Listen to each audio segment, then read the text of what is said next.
Together, we engage in a free and responsible search for truth and meaning. Our second stone reminds us that we freely choose to enter into relationship and community with one another. Together, as people of conscience, we build relationships of justice, equity, and compassion that further the wholeness of the interdependent web of all existence. Our third stone reminds us that we have a moral obligation to work toward establishing a just and loving community. Together, we speak and act prophetically with the goal of world community with peace, liberty, and justice for all. Our fourth stone reminds us that good things happen as a result of human effort. Together, as beings with inherent worth and dignity, we create goodness and virtue. Our fifth stone reminds us that the divine and human capacities for achieving meaningful change are reason for optimism. Together, we may be hopeful that change will occur toward a more just, loving, and free world. The roots of our living tradition have been developed over centuries, but new ideas and understandings are still being revealed.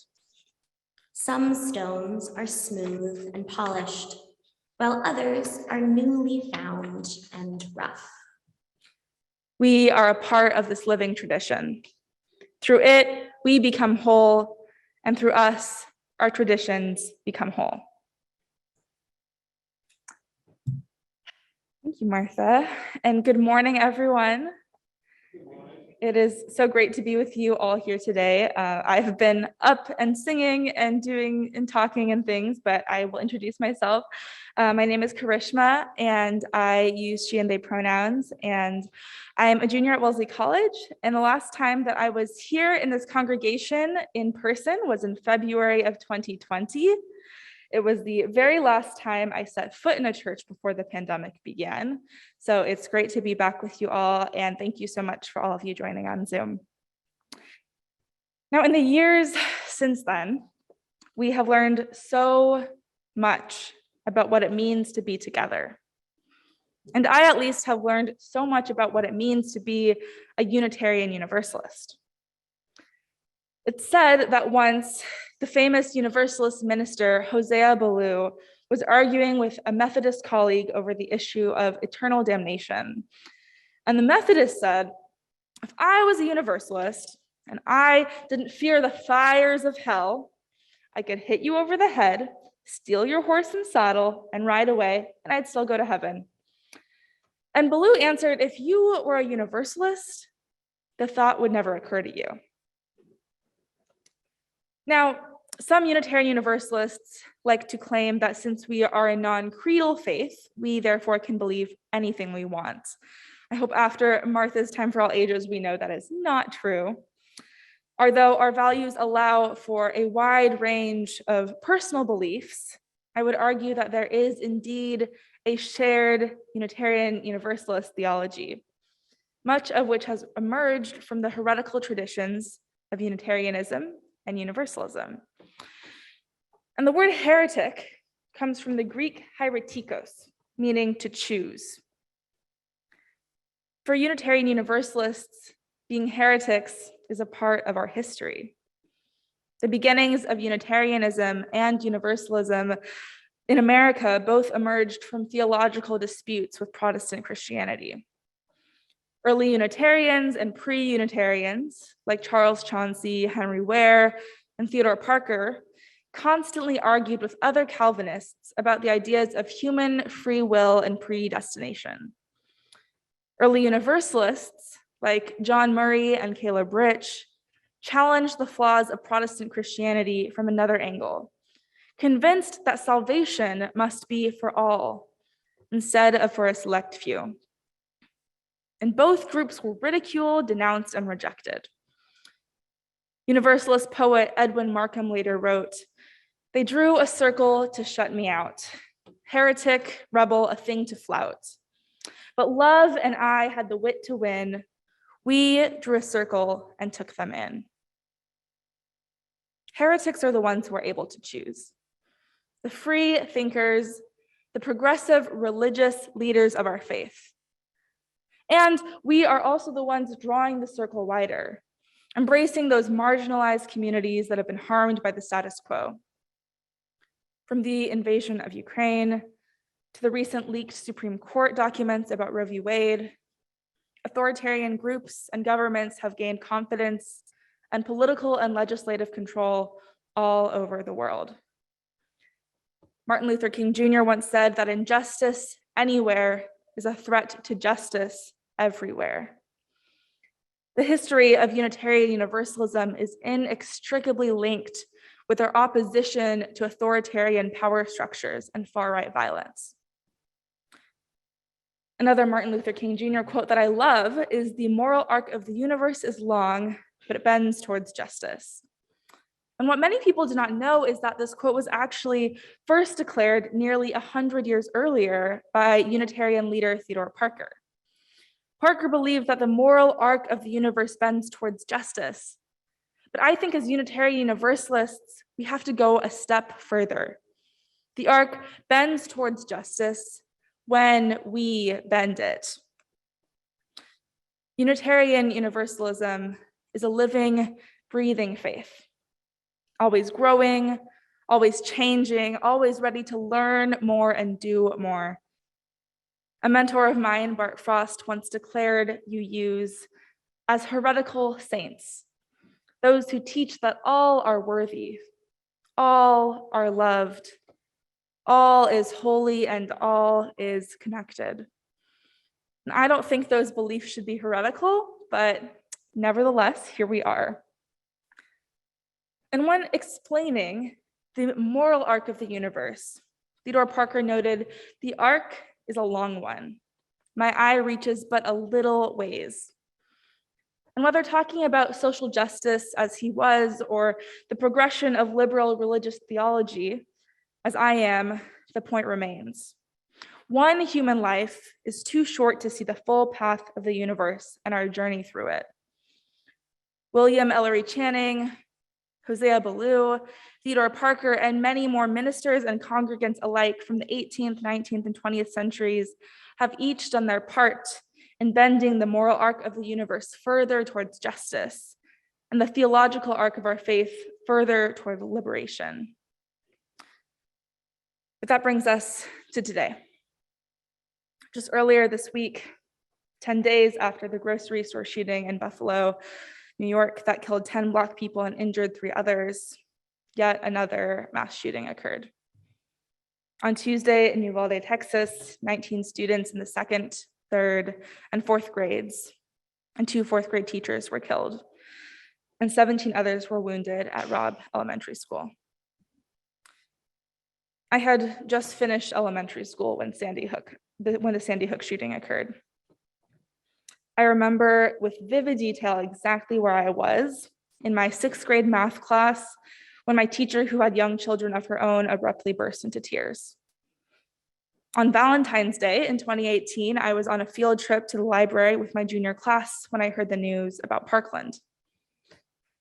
As a high school student myself, stunned by the inaction of those around me, my friends and I organized our school's walkout a month later, gathering nearly 300 students to protest and take action against gun violence.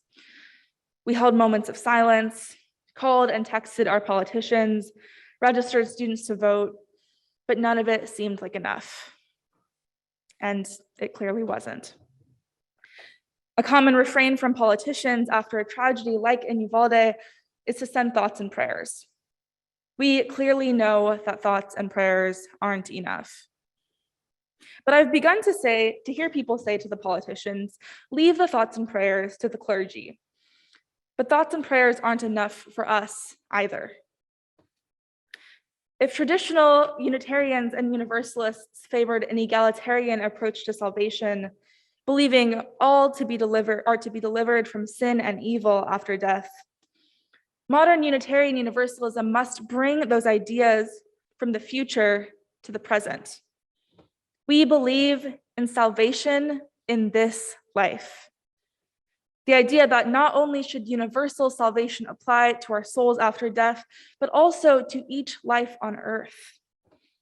We believe that everybody deserves to have the opportunity to experience salvation in this life. That is deliverance from sin and evil in this life. As Unitarian Universalists, our theology compels us to devote our lives to the realization of this belief. And our Unitarian Universalist perceptions of free will extend to the realm of evil. Reverend Victoria Safford defines evil as the capacity within us and among us to break sacred bonds with our own souls, with one another, and with the holy. We believe in the interconnected web of existence of which we are all a part. And when harm is done, those bonds are broken. We talk a lot about covenant, our promises to each other, but we don't talk as much about what happens when that covenant is broken, because it is and it will be again and again. Our free will allows us to choose evil, but it also allows us to choose good. The belief of salvation in this life includes an obligation to rectify the harm caused and work to help our fellow living beings, whether the evil is intentional, a sexist remark or contributing to climate change, or unintentional, a cancer diagnosis or a flood. These instances may be part of the natural order, but we can recognize that they impact some more than others. While we are not individually responsible for the evil that humankind suffers, we are responsible for how we act in response. We cannot allow our legislatures to continue to disregard the violence their political cowardice brings on. We cannot support law enforcement who stand by and constantly choose their lives over others. And we cannot look away while our children and our elders, our friends and our neighbors are massacred in front of us. Modern Unitarian Universalist theology can and must be the link between our reality and our actions. If we don't even know what we believe or where we come from, how can we be expected to make a difference in the world beyond thoughts and prayers? This past semester, I've been taking an independent study that has allowed me to consider the development of Unitarian Universalist theology and theological belief throughout the last centuries and into today, and has made me even more excited to pursue an honors thesis on the topic. And in my thesis next year, I will continue to deepen my understanding on the various thoughts and controversies that have brought the theological discussions in Unitarian Universalism to where it is today, while also working to bring our theology fully into the radical space that Unitarian Universalism has the potential to inhabit. For too long, our faith has continued to inch forward, widening the circle ever so slightly, but never enough to fully encompass all of those who need to hear the message of our welcome and salvation. We have been playing the game of telephone ever since before the telephone was invented, choosing to focus on individuality when we need to focus on interconnectedness. It's my hope in my further academic study and in my ministry to draw on the words and deeds of prophetic people who have come before me, and to move us closer to the liberatory theology that Unitarian Universalists deserve. We are a community of thinkers and seekers. We are heretical saints. We are able to choose, and we have chosen how we want to be in relationship with each other, what we draw our wisdom from, and what we believe. We are a radical, liberal, and theologically rich faith. And we must continue to bend the immoral arc of the universe towards justice.